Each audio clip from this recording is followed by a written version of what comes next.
열불은 열왕이니 아직 나라를 얻지 못하였으나 다만 짐승과 더불어 임금처럼 한동안 권세를 받으리라. 그들이 한 뜻을 가지고 자기의 능력과 권세를 짐승에게 주더라. 그들이 어린 양과 더불어 싸우려니와 어린 양은 만주의 주시오 만왕의 왕이심으로 그들을 이기실 터이요 또 그와 함께 있는 자들 곧 부르심을 받고 택하심을 받은 진실한 자들도 이기리로다. 또 천사가 내게 말하되 음료가 앉아있는 물은 백성과 무리와 열국과 내가 본 바 이 열뿔과 짐승은 음료를 미워하여 망하게 하고 벌거벗게 하고 그의 살을 먹고 불로 아주 사르리라. 뜻대로 할 마음을 그들에게 주사 한 뜻을 이루게 하시고 그들의 나라를 그 짐승에게 주게 하시되 하나님의 말씀이 응하기까지 하심이라. 함께요. 내가 본 바 그 여자는 땅의 왕들을 다스리는 큰 성이라. 네.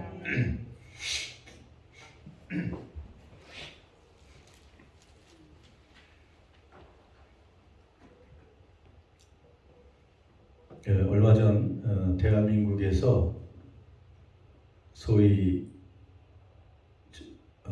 치맥회동이라는 저런 것을 한 적이 있습니다. 저기 잘 아는 삼성 이재용 회장, SK 하이닉스 최태원 회장, 그리고 오른쪽이죠. 오른쪽에 있는 젠슨 황이라는 저 친구는 엔비디아라는 그런 세계에서 제일 큰 반도체 회장입니다. 삼성도 이제 세계 10대 기업 안에 들어갔고 아주 상위권에 갑자기 올라갔고요. SK 하이닉스도 올라갔고, 근데 엔비디아는 시가가 5조 달러나 되는 세계에서 제일 큰 그러한 AI 인공지능 회사입니다. 근데 저 젠슨 황이 자주 한국을 찾아옵니다. 그래서 저렇게 삼성과 또 SK 하이닉스 회장들에게 회동을 하고 저런 이제 모임을 자주 갖게 되죠. 왜 그렇습니까?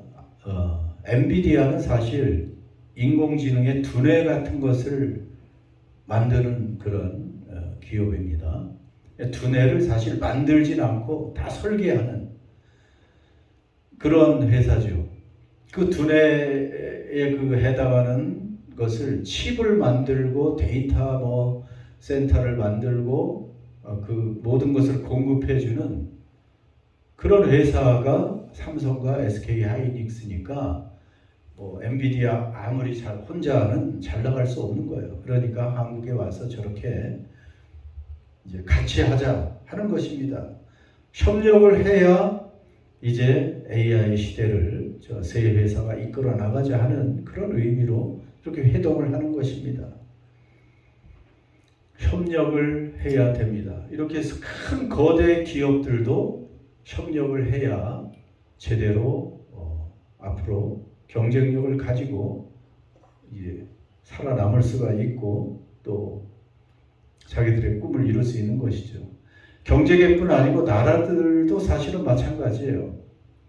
우리가 잘 아는 EU, 유럽 연합 27개국, 27개 나라가 하나가 된 거예요. 독일, 프랑스, 이탈리아 이쪽에 동유럽까지 해서 27개가 한 나라가 돼서 EU라는 그러한 공동체에 속해서 그렇지 않으면 자기들이 이 세계 경쟁력에서 떨어지니까 이제 통화도 하나가 되고 그리고 경제, 정치, 외교, 군사까지 연합을 해서 한 나라처럼 그렇게 살아가는 것입니다.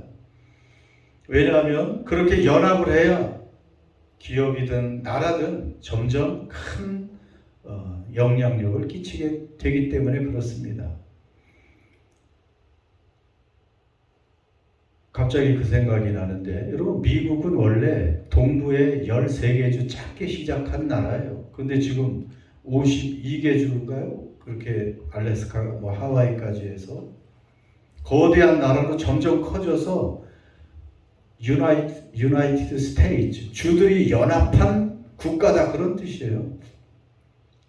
앞으로 대한민국도 희한한 사람이 하나 나타나가지고 이제 아시아 연합국을 만들어야 된다고 주장하는 사람이 있어.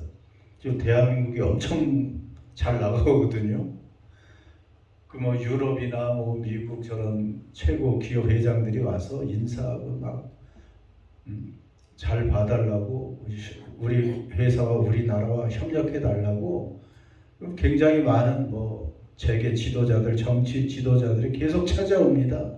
그럼 대한민국이 선도를 해서 아시아 연합국을 만들어서 수장이 된다는 거예요. 물론 이제 뭐 중국은 어렵겠지만 몽골 대한민국에 편입해라 그러면 신나가지고 들어오죠.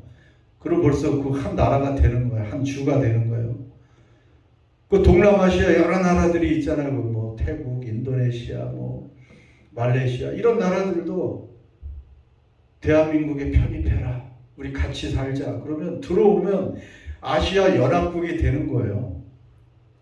그런 비전도 가지고 아마 있는 사람도 있어요.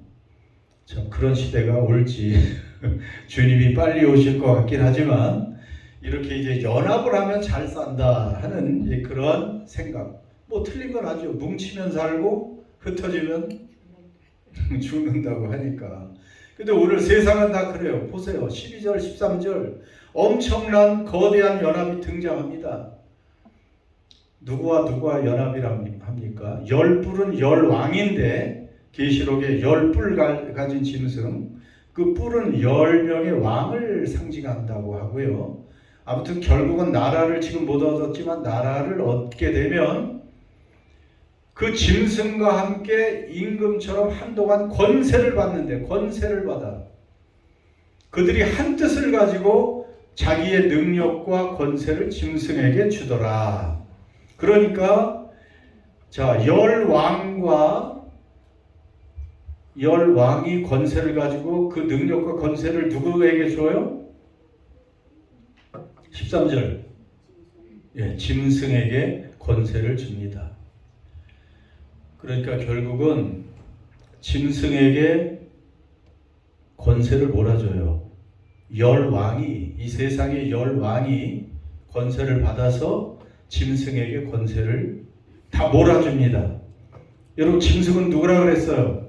짐승은, 계시록에 나오는 짐승은 그냥 무서운 머리가 뭐 7개, 뿔이 10개 달린 그러한 이상한 짐승이 아니고 사탄이 배후에 있는 거대한 정치 권력의 연합체, 거대한 강력한 국가, 제국을 상징한다고 했잖아요.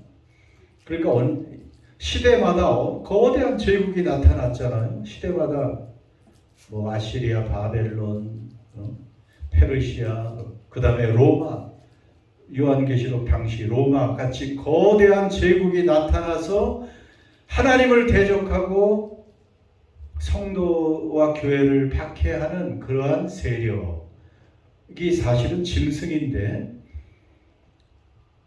자, 거대한 세력들이 나타났다가 또 그런 나라들이 또 사라졌죠. 그러나 앞으로 또 그런 나라가 와서 하나님을 대적하고 교회와 성도를 대적하는 그 세력이 짐승이라는 거예요.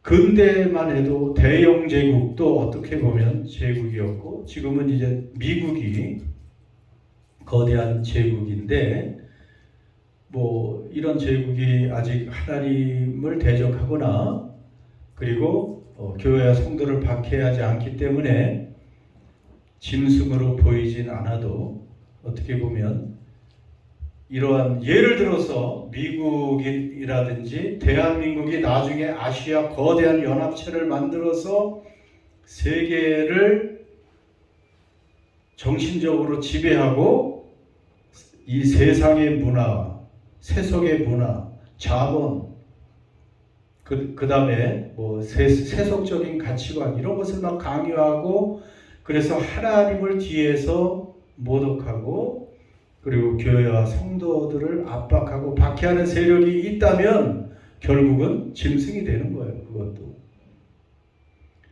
자, 이렇게 짐승이 거대한 어떤 세계적인 권력을 잡은 제국이 이제 연합해서 나타난다는 것이죠. 그런데 왜 이 세상의 왕들이 짐승에게 힘을 몰아주어서 그런 강력한 제국이 탄생하게 합니까? 그것은 14절에 나와 있습니다. 그들이 누구와 전쟁을 일으킵니까? 어린 양. 그들이 어린 양과 더불어 싸우려고 그렇게 세상의 제국들이 연합을 하는 거예요. 연합을 하면 굉장히 거대한 힘이 생기고 결국은 어린 양, 하나님과 전쟁을 일으키기 위해서 그런 연합을 한다는 것입니다. 자, 그러면 세상에 그 연합된 강력한 제국이 한쪽에 있고 어린 양과 전쟁을 일으킨다. 누가 이깁니까? 그러면 어린 양 얼마나 연약해 보입니까? 그런데 거기 바로 답이 나와 있습니다. 누가 이겨요? 어린 양은 만주의 주시오 만왕의 왕이시므로 그들을 이기실 터이요. 그들을 이기실 것이다.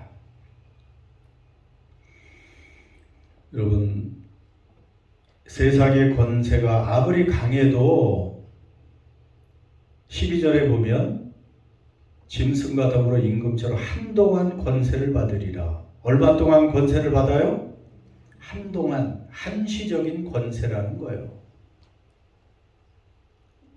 아예 그 영어는 원 아워로 되어 있는데 1시간, 굉장히 짧은 시간을 말합니다. 그렇기 때문에 결국은 시간이 가면 다 사라지는 거예요. 역사적인 그 초강대국들 시간이 가면 다 사라지잖아요. 그 로마도 사라졌고, 구소련 소비에트 연방, 거기도 꽤 오래 갈 것 같았는데 1991년에 결국은 15개 나라로 해체돼 버렸죠. 세상의 권세는 한시적입니다. 그런데 왜 어린 양이 이깁니까? 어린 양은 만주의 주시오 만왕의 왕이시기 때문에 이기는 거예요.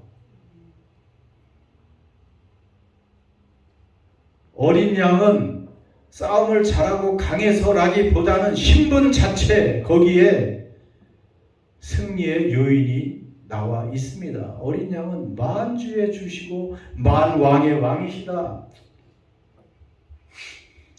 여러분, 구약 성경을 쭉 읽다 보면 다윗의 일대기가 나오는데 다윗 왕이 즉위하자 하나님께서 다윗 왕을 이스라엘과 유다의 왕으로 세웠잖아요. 하나님이 세우셨죠. 다윗 왕이 즉위하자 그 주변에 강한 나라들이 많았어요. 모압, 암몬, 블레셋, 에돔, 주변에 강대국들이 굉장히 많았는데 다윗이 가는 곳마다 어떻게 했을까요? 하나님 말씀에 그런 말씀이 여러 차례 나와요. 다윗이 어디로 가든지 여호와께서 이기게 하시니라.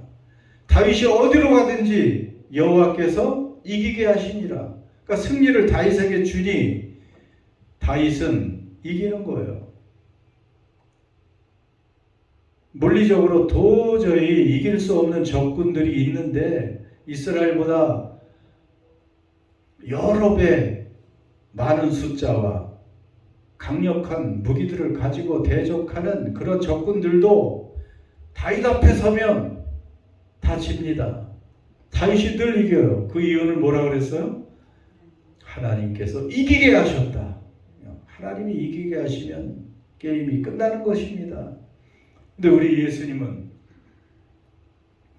어린 양은 만주의 주시고 만왕의 왕이십니다. 그러니까 모든 권세, 모든 주권, 모든 권능, 파워, 이것이 누구에게로부터 나오냐 하면 이제 하나님께서 예수님께 양도하셨고 예수님으로부터 그런 모든 권세와 능력이 나오는데 감히 이 세상 연합군이 아무리 강해도 이길 수가 없는 것입니다.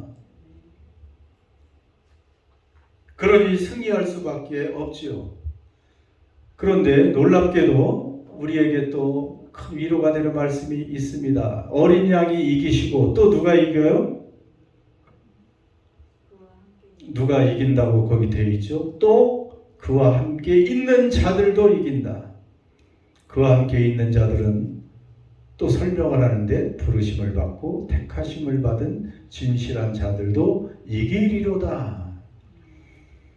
여러분, 세상은 어떻게 보면 전쟁이에요. 끝없는 전쟁입니다. 보이는 전쟁도 있고 보이지 않는 전쟁도 있고. 여러분 다 이기기를 원하시죠? 이겨야 되죠. 물론 져줄 때도 있어야 되지만 영적인 궁극적인 인생의 전투에서 이겨야 됩니다. 그런데 누가 이긴다고요? 그와 함께 있는 자, 어린 양과 함께 있는 자들은 이길 수밖에 없는 것이죠.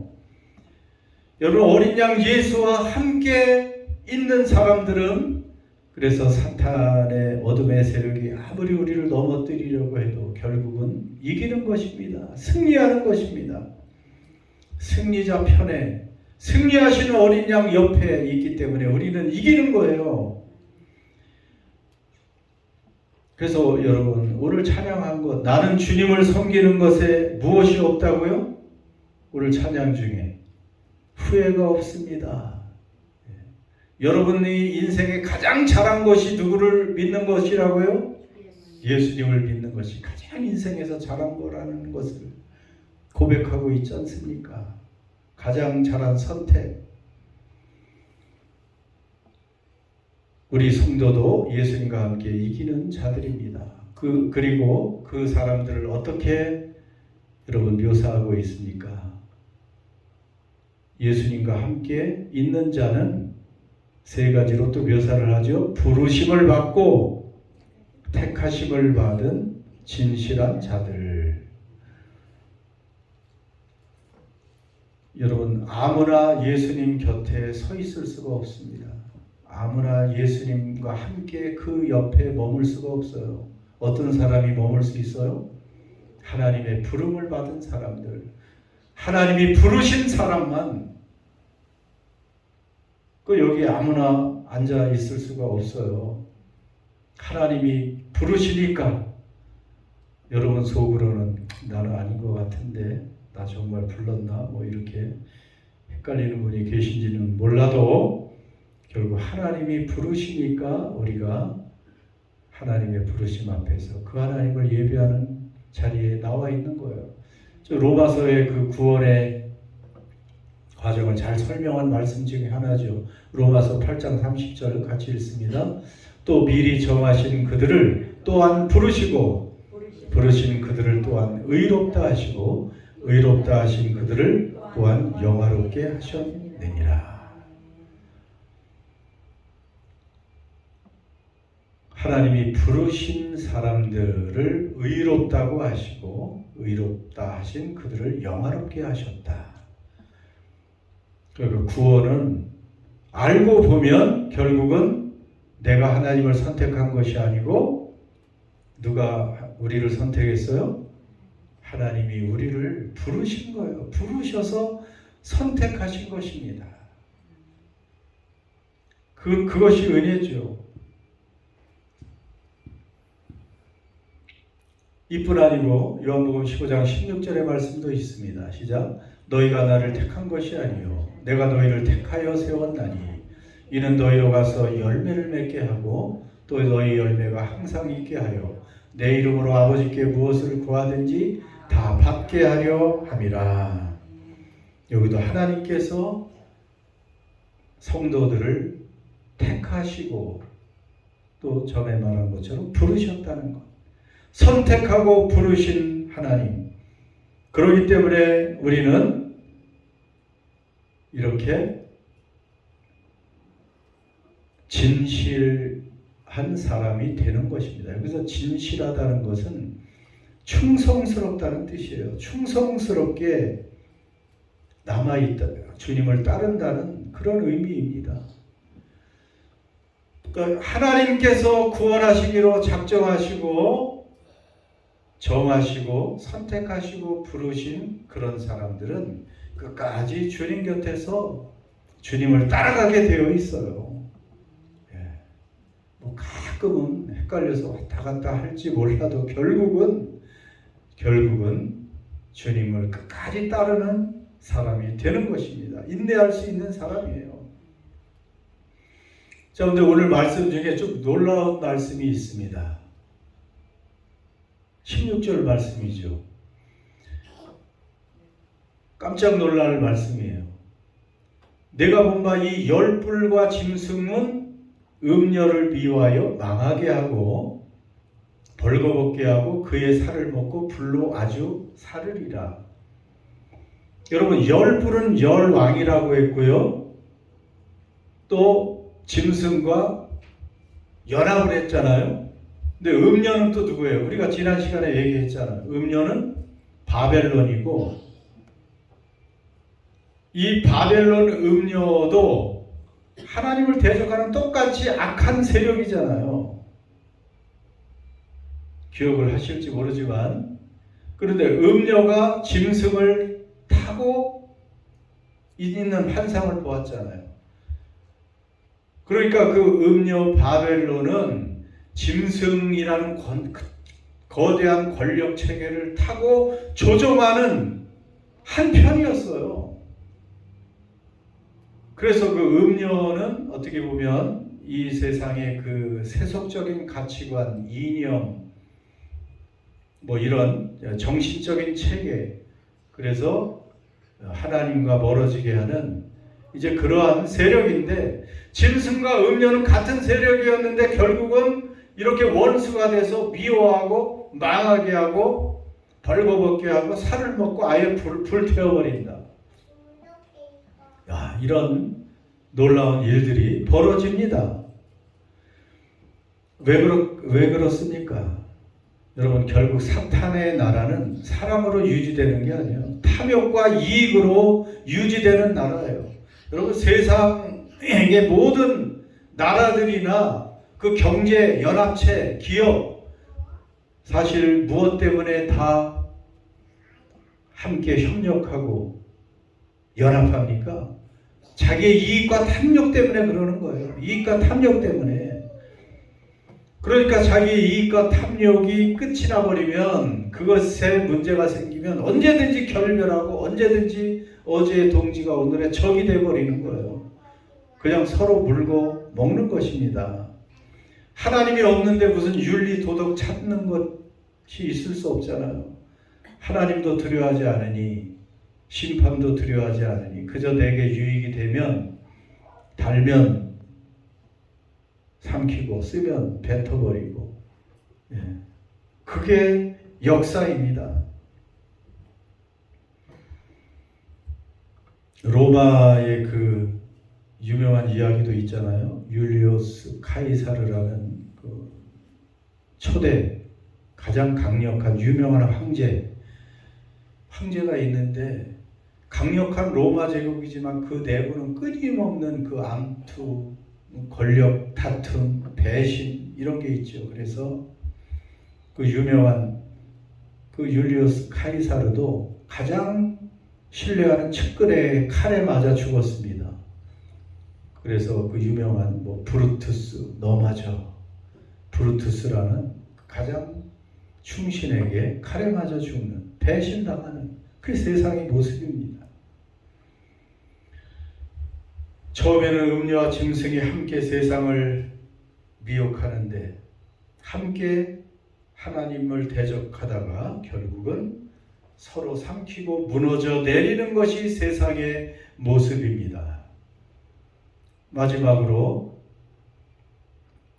17절에 보면 한 가지 더 우리가 깨달을 것이 있는데, 그것은 하나님께서 이 모든 일들을 어떻게 하시나 알려주십니다.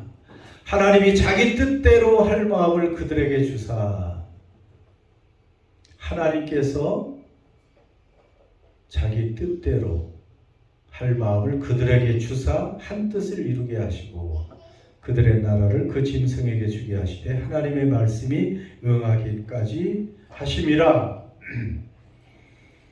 여러분, 짐승도 그 열왕도 그 음녀도 자기들의 치밀한 어떤 계획에 따라서 행동하고 그렇게 하나님을 대적하고 싸움을 걸고 하는 줄 알았는데 결국은 하나님의 계획 안에서 움직였다는 것을 보여줍니다.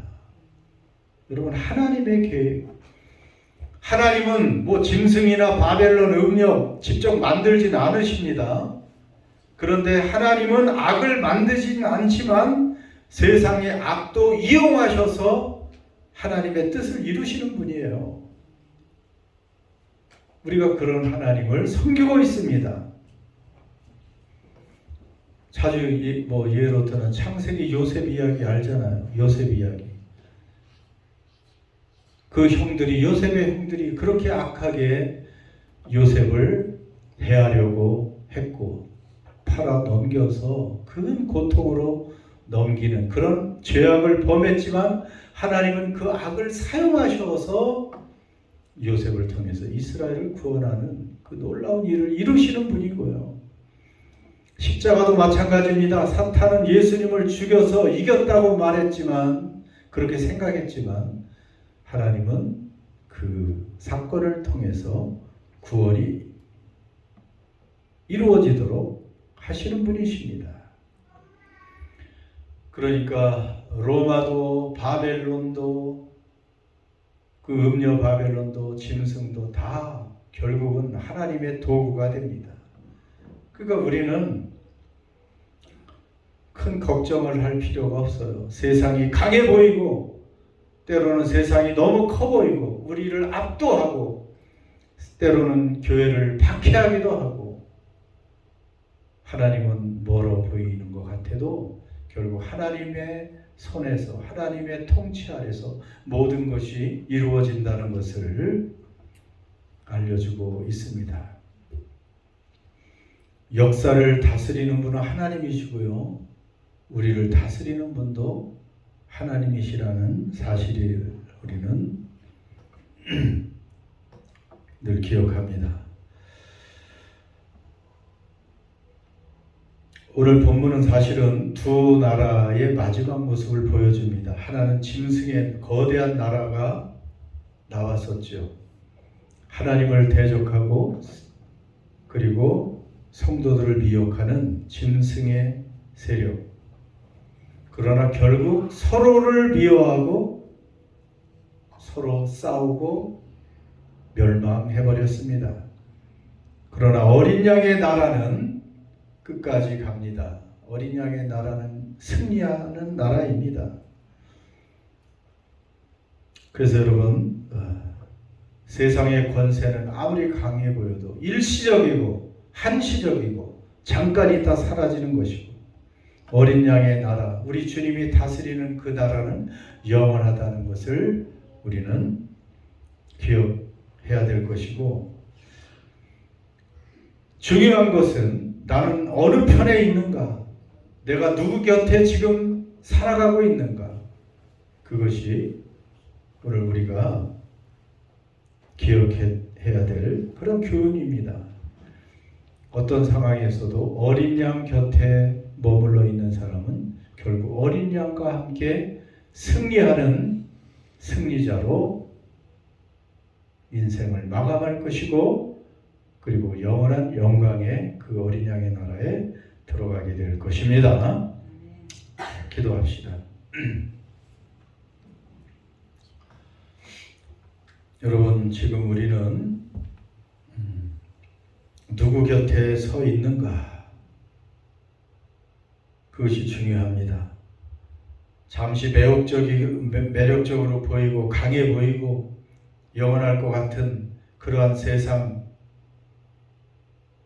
그런 거대한 문화와 제국, 여기에 미혹되고 그쪽으로 우리가 옮겨지면 그 세상 나라의 멸망과 함께 우리도 끝이 납니다. 그러나 어린 양 예수와 함께 그 곁에 있는 사람은 결국은 영원한 승리자로 어린 양과 함께 그 승리의 개가를 부르고 승리의 그 열매를 나누는 그러한 사람이 될 것입니다. 여러분, 우리가 그런 사람이 되게 해달라고 우리 함께 기도할 수 있기를 바랍니다. 기도하겠습니다. 아버지, 오늘도 우리가 이렇게 주님과 함께 믿음의 자리에 있게 해주시니 감사합니다. 아버지, 우리를 긍휼히 여겨 주옵소서. 아버지, 우리를 긍휼히 여겨 주옵소서.